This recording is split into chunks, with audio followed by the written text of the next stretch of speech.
regarded as the shocker of the year. Last year we saw Tyson Fury beat Klitschko. Khan would be regarded as fighter of the year because of this. The backlash from this fight, hypothetically, if it ends in the first 4 rounds, you understand? People are going to be discrediting Canelo, right? As you should. Be Canelo calling him a pussy. And he will need to defend it, right? Against Triple G in September to get on the good side and the good graces of people. Mayweather can do it, right? Fight Canelo, so can Amir Khan. Wants Floyd Mayweather, right? By taking this Canelo match, Khan is making a statement. It's a big fight and it's good for boxing in terms of generating money. But I know people love knockouts. Deontay Wilder versus Spilka was a hell of a knockout. 7 reasons why Amir Khan versus Canelo is a great fight. Now, before I even get to my 7 reasons, I gotta point out 2 things.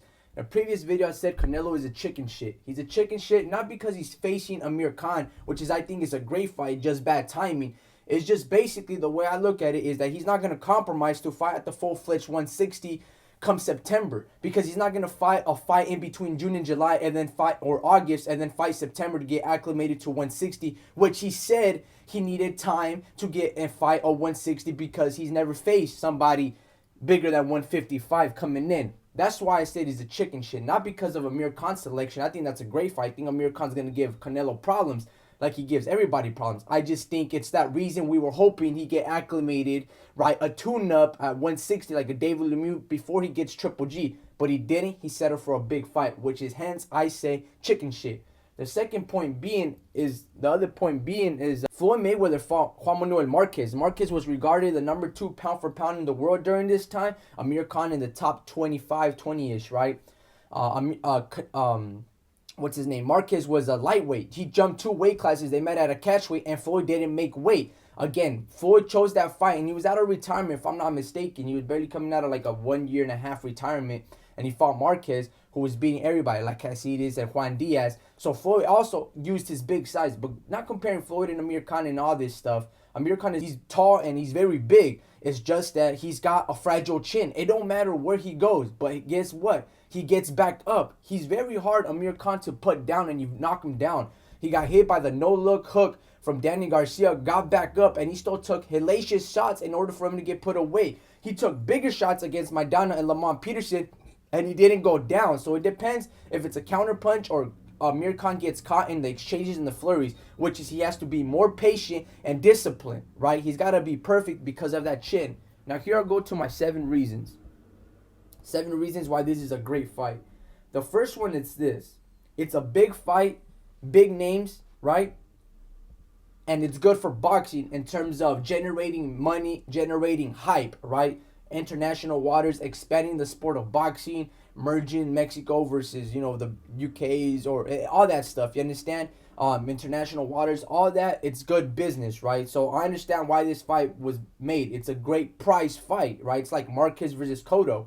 If that fight were to happen, it would be good for boxing because these are fights that need to happen. You understand? Second point.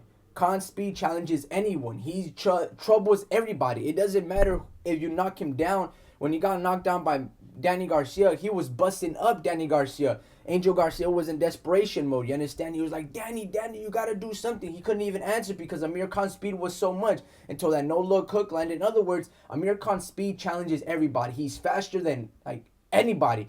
Amir Khan is like Manny Pacquiao juiced fast. You understand? When Manny Pacquiao was destroying, annihilating everybody. This is how Amir Khan is. You understand? He's that fucking quick. So that speed is going to challenge Canelo. Look, Khan will be outboxing Canelo until Khan gets caught, and we'll see how he reacts. That's just a fact. And you're going to be surprised how Khan is doing so good against Canelo. You know what I'm saying? But again, it's in the matter of how does Khan take that punch, and can that speed back up Canelo? Canelo doesn't do well with slick, fast fighters. Lara, Floyd, Trout. He had trouble with these fighters. Yeah, he may have got the decision and victory, but, his resume doesn't do well. He looks okay, right? But he doesn't look stellar. Has a come forward like James Kirkland or Pedro Angulo. That's when Canelo looks fantastic, right? Even Mosley fight versus Canelo. Mosley, he lost, but he was doing some pretty good stuff versus Canelo. And that was like an older version of Mosley. You understand? So that's the third point. Fourth point. Khan wants Floyd Mayweather, right? By taking this Canelo match, Khan is making a statement. And so he's trying to answer a lot of questions. You understand? If Floyd Mayweather can do it, right, fight Canelo, so can Amir Khan. The reason I say that is because Amir Khan believes himself to be in the levels of Manny Pacquiao and Floyd Mayweather, or the greatest fighters of that generation. By fighting Canelo, that's making a statement. And if he's able to pull it off, that's another statement. So that's a point. The fifth point is this. The backlash from this fight, hypothetically, if it ends in the first 4 rounds, you understand? People are going to be discrediting Canelo, right? As you should. If that does happen, because he will be a bully. And the backlash from this, people are going to be Canelo calling him a pussy. And he will need to defend it, right, against Triple G in September to get on the good side and the good graces of people. So that's a positive if you want to look at that distorted type of view. 6, Amir Khan wants to prove himself top pound for pound, right? He wants that recognition. He wants Floyd and Manny.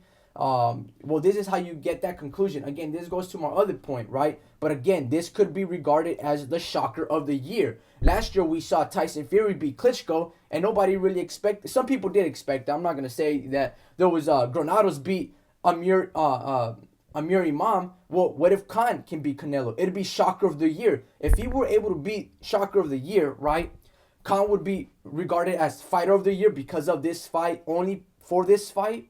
Moving up, he was David and Goliath type of story right here. Not only that, it would also prove that he does fit among, if Floyd can beat Canelo, and Amir did, then that's a fight to be made. So it's a big showdown. But again, if he were to be shocker of the year, he will need to be Mayweather perfect. Mayweather was perfect against Canelo. Amir Khan is always perfect in every fight that he gets until he gets hit. You understand? Until he gets hit, it's a different outcome. So in order for Amir Khan to beat Canelo, that would be shocker of the year, but he would have to pitch a perfect game plan for 36 minutes straight. And that right there is one of, like, out of 100 possibilities, that's a possibility out there, right? And that's a possibility I want to see, because that would be fucking crazy. People would lose their minds.